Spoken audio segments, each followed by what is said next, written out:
बिस्मिल्लाहिर्रहमानिर्रहीम। अस्सलामु अलैकुम वरहमतुल्लाहि वबरकातुहू to all of you. I hope that you all will be fine. Dear students, as you know that in the previous lecture we have completed our unit number 12, that is the cat and the fox. So today we are going to discuss its exercise. So in the exercise the first thing is glossary, words meanings. यही हमारे पास ऐसे difficult word हैं, इसके अलावा भी हैं, लेकिन इन्होंने जो हमारे पास बुक में दिए हुए वो ये 6-7 डिफ़िकल्ट वर्ड्स दिए हुए और इनके आगे इनके मीनिंग्स दिए हुए हैं। इन्हीं वर्ड्स की मैंने आप यहाँ पर ये देखिए, इन्होंने प्रॉपर एक स्टेटमेंट लिखी हुई है लेकिन बहुत लेंथी है। इनका मैंने प्रॉपर एक इंग्लिश मीनिंग जो है वो आपको बुक पर ड्यूरिंग द लेक्चर बताया था और आपसे कहा भी था कि आपने बुक पर साथ में मेंशन करना है, यानी कि उसे बुक पर उसके इंग्लिश मीनिंग को लिखना है और साथ ही उर्दू मीनिंग को। लिहाजा ये आप लोगों को अब नीट कापीज़ पे लिखने की ज़रूरत नहीं है।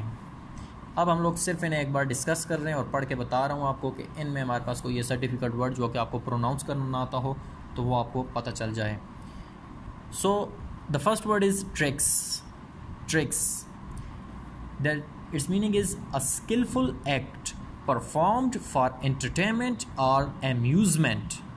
ठीक है, यानी कि महारतें। Next word is meekly, meekly, a quiet, gentle and obedient manner, यानी कि नर्म लहजे से। और चैप्टर में हमने इसका इंग्लिश मीनिंग क्या किया था, याद है? इसका हमने इंग्लिश मीनिंग किया था meekly, humbly। ठीक है।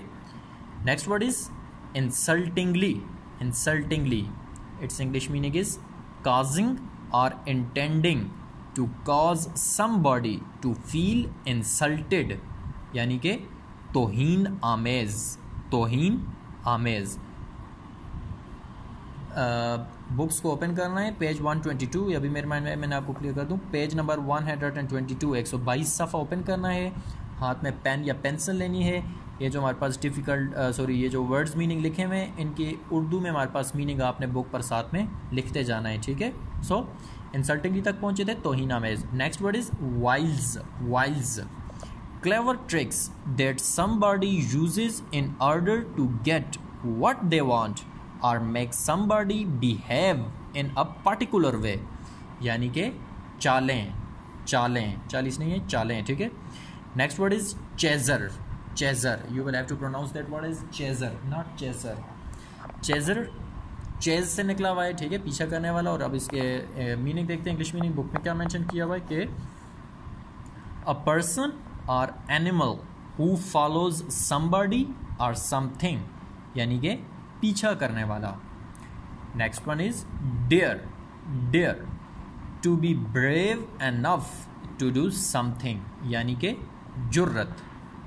इनके उर्दू मीनिंग्स यकीनन आपने अपनी बुक्स पर मेंशन कर लिए होंगे, या आपको जस्ट बुक पर करना है। ठीक है, या आपने नीट कॉपीज़ पे नहीं करना है, ये जस्ट बुक पर करना है। उसके बाद आप लोग आगे बढ़ते हैं जी कॉम्प्रिहेंशन पे। कॉम्प्रिहेंशन में हमारे पास क्या है, answer the following questions. Chapter आपने अगर कंसंट्रेशन से सुना था, पढ़ा है, ख़ुद एक दो बार ख़ुद रीड आउट किया है, तो इनके आंसर्स जो हैं वो आप लोग इजीली ख़ुद भी दे सकेंगे। ठीक है। सो अब आप लोग ऐसा कर लें, अपने नोट्स भी साथ में ओपन कर लें जो आपको हमने दिए थे। ठीक है। तो अब पहले क्वेश्चन पे आते हैं, who are the main characters of the story. ये नोट्स हमने ओपन करके सामने मैंने रख दिए।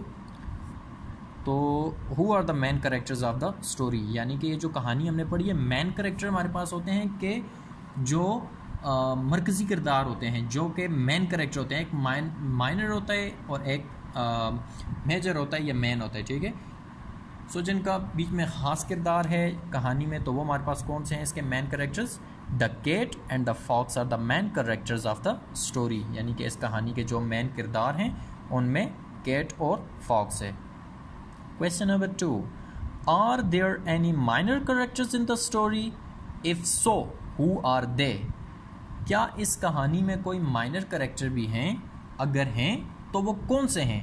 तो देखें, आप पूरे चैप्टर में हमने देखा कि ज़्यादा जो डिस्कशन हो रही है, डायलॉग हो रहा है, वो कैट एंड फॉक्स के बीच में हो रहा है, लेकिन बीच में इक्का दुक्का किरदारों के नाम लिए जा रहे हैं। ठीक है, जिनमें हमारे पास बिल्कुल माइनर कैरेक्टर में स्टार्ट में आया था कि Cat's friend told her that fox is very intelligent. So तो माइनर करेक्टर्स में हमारे पास यहाँ पर हमने जो मेंशन किया हुआ एक ही कर लिया है, yes dog is the minor character of the story, लेकिन इसमें हमारे पास डॉग भी हो सकता है, हंटर भी हो सकता है और कैट्स फ्रेंड भी हो सकता है। जिस जानवर का नाम उन्होंने मेंशन नहीं किया हुआ, ठीक है, जस्ट ये लिखा हुआ था चैप्टर के स्टार्ट में ही पहली लाइन में कि कैट्स फ्रेंड। सो हमें उसका पता नहीं है कि बिल्ली का दोस्त कौन सा है, लेकिन नाम मेंशन किया हुआ cat's friend. So the cat's friend, dog and the hunter are the minor characters of the story.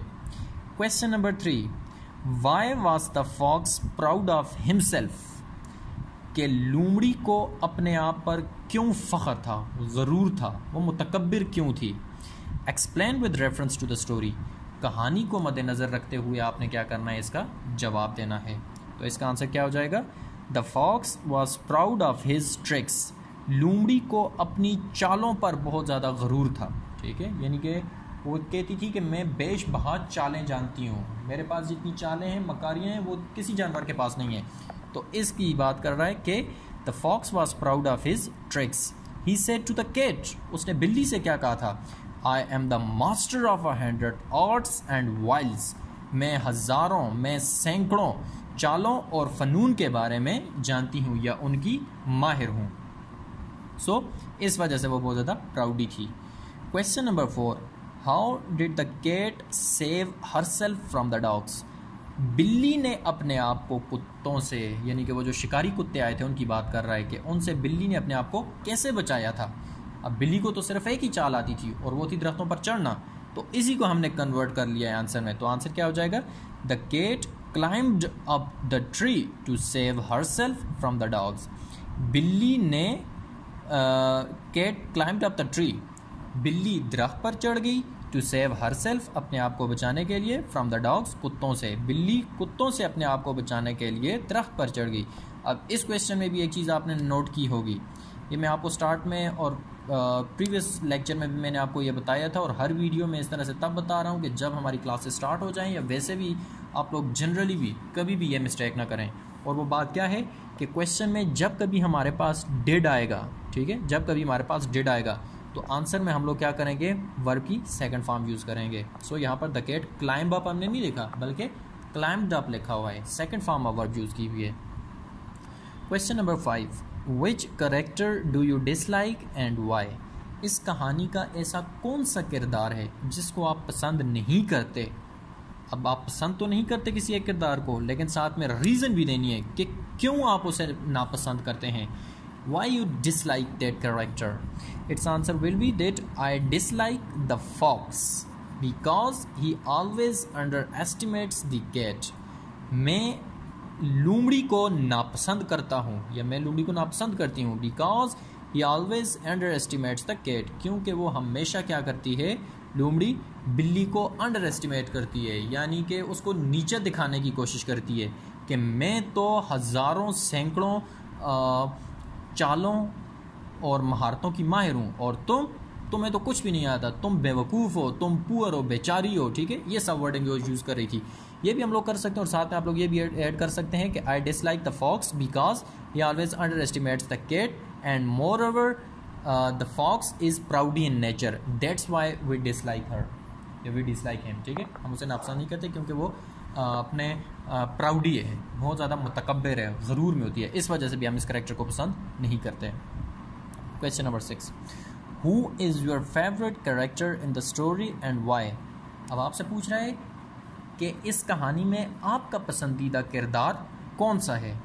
अब वो जो भी किरदार है, आगे आपने उसकी रीज़न भी देनी है कि वो आपको क्यों पसंद है। तो इसका आंसर हमने क्या दिया, Cat is my favorite character in the story because the cat is not proud of her wonderful art. कि बिल्ली जो है वो इस कहानी में मेरा सबसे क्या है, पसंदीदा किरदार है। अब आगे आपने रीज़न क्या दी, रीज़न ये दी because the cat is not proud of her wonderful art, क्योंकि बिल्ली तो चले सिर्फ एक ही फ़न के बारे में जानती है कि जब कभी ख़तरा आया या कुछ भी हुआ तो फ़ौरन मैंने दरख्त पर चढ़ जाना है। तो यही बात वो बोल रहे हैं कि एक ही फ़न उसे आता है, लेकिन वो प्राउडी नहीं है, उसको अपने हैरानकुन या शानदार किस्म का जो हमारे पास उसका एक फ़न है, उस पर वो क्या है, मुतकब्बर नहीं है। इस वजह से हमें कैट का कैरेक्टर बहुत ज़्यादा पसंद आया है, या बहुत ज़्यादा पसंदीदा है हमारा। अगला हमारे पास क्या है जी, what is the setting of the story, कि यानी कि ये कहानी की सेटिंग कहाँ पे की गई है, कहानी का महल वकू कहाँ का बताया गया है, क्या ये कौन सी जगह पर इन दोनों की आपस में गुफ्त शनीद हुई थी, बातचीत हुई थी, कन्वर्सेशन हुई थी, वो कौन सी जगह है। तो हमने इसका आंसर क्या दिया, the setting of the story is in the jungle, कि इस कहानी का जो महल वकू है, ये जहाँ पर ये कहानी सेटिंग की बयान की गई है, वो हमारे पास क्या है, जंगल है। अब एक बात आपने नोट की होगी कि इनमें से मेजॉरिटी में कुछ क्वेश्चंस ऐसे हैं जो कि हमने ड्यूरिंग द लेक्चर डिस्कस कर लिए थे, यानी कि जब जब लेक्चर में वो क्वेश्चंस आए तो मैंने आपको साथ में क्लियर किया है कि ये क्वेश्चन आपने माइंड में रखना है, ये एक्सरसाइज में आएगा, ठीक है। सो आई होप सो कि ये क्वेश्चन भी आपको सारे क्लियर हो गए हैं, इनमें कोई कन्फ्यूजन नहीं होगी। अगर फिर भी इन क्वेश्चंस में आपको कोई कन्फ्यूजन हो तो आप मुझसे पूछ सकते हैं। अब आगे बढ़ते हैं जी। ग्लॉसरी भी हमारे पास हो गई और कॉम्प्रिहेंशन क्वेश्चंस भी हो गए। इन दोनों को आपने नीट कापीज़ पर नहीं लिखना है, ठीक है, ये दोनों आपने नीट कापीज़ पर नहीं लिखने। लेकिन अगला जो हमारे पास राइटिंग स्किल में आ रहा है, ठीक है, ये ज़रा नोट करें। इन योर नोटबुक्स, अपनी कापियों में, right a story of your own, अपनी एक कहानी लिखें, यूजिंग द फॉलोइंग बिगिनिंग। आपने क्या करना है, एक कहानी लिखनी है खुद से, ठीक है, जिसकी बिगिनिंग आपको उन्होंने खुद दे दी है, यानी कि स्टार्ट उन्होंने खुद दे दिया है। अब आपको वो राइटिंग स्किल चेक करना चाह रहे हैं, ठीक है, क्या है आपकी राइटिंग स्किल कितनी है। तो आपने क्या करना है, एक कहानी लिखनी है जिसकी बिगिनिंग, ये नीचे मैं आपको समझा रहा हूँ या बताता हूँ, ये लिखी हुई है, तो आपने इसको आगे कंप्लीट करके कहानी लिखनी है। अब बिगिनिंग क्या है, it was a stormy night, एक तूफ़ान वाली रात थी, ठीक है। अब वो इमेज जो है वो आप अपने माइंड में लाएँ, ठीक है। It was a stormy night, एक तूफ़ान वाली या शदीद तूफ़ान वाली रात थी। व्हेन आदिल एंड अकरम, जब आदिल और अकरम डैश डैश डैश डैश, अब आगे उन्होंने मेंशन नहीं किया हुआ, लेकिन अब आपको क्या करना है, आपका रिटन होमवर्क भी यही होगा, ठीक है। रिटन होमवर्क आपका पहले मैं बता दूं, फिर आगे ये स्टोरी में थोड़ा आपके लिए आसानी करता हूँ और कुछ समझाता हूँ। तो रिटन होमवर्क आपका ये होगा कि आपने ऐसा करना है कि यही वाला जो राइटिंग वाला है, ये दो क्वेश्चन तो ऑब्वियसली ये तो आपने बुक पर ही इनके मीनिंग्स लिख लिए, ठीक है, ये आपने बुक पर ही इनके मीनिंग लिख लिए।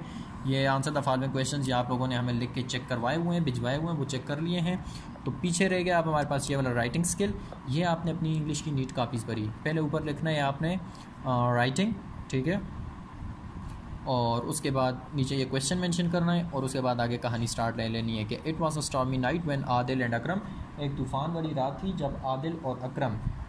अब आगे हमने ख़ुद कंटिन्यू कर लेना है। When Adil and Akram were returning from the market after closing their shops, यानी कि वो अपनी दुकानें बंद करके वापस आ रहे थे।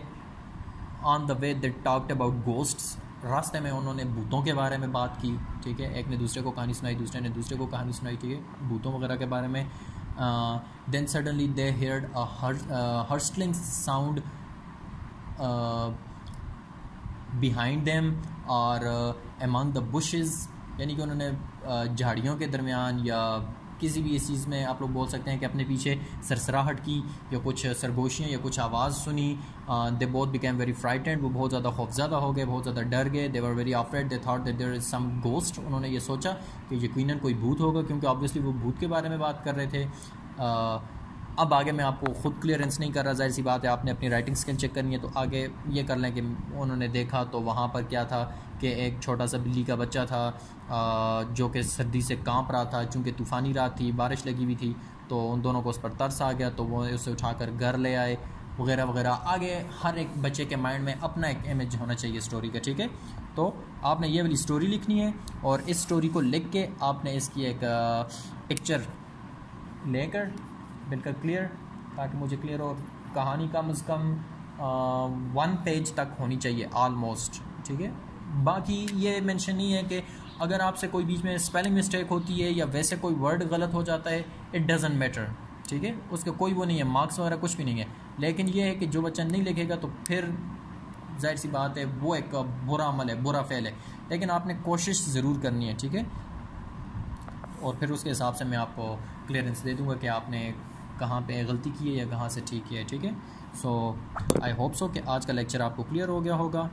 अगेन से ये समझे हुए हैं आपने ऑलरेडी, ये बुक पर ही इनके उर्दू मीनिंग लिखने हैं, और ये जो राइटिंग स्किल वाला है ये आप लोगों ने नीट कापीज़ पर अपने ऊपर राइटिंग स्किल लिख के या जस्ट राइटिंग लिख के ये क्वेश्चन लिख के ये मेंशन कर देना, ठीक है। अगर आपको आज के टॉपिक में किसी किस्म की कोई कन्फ्यूजन है तो आप लोग पूछ सकते हैं।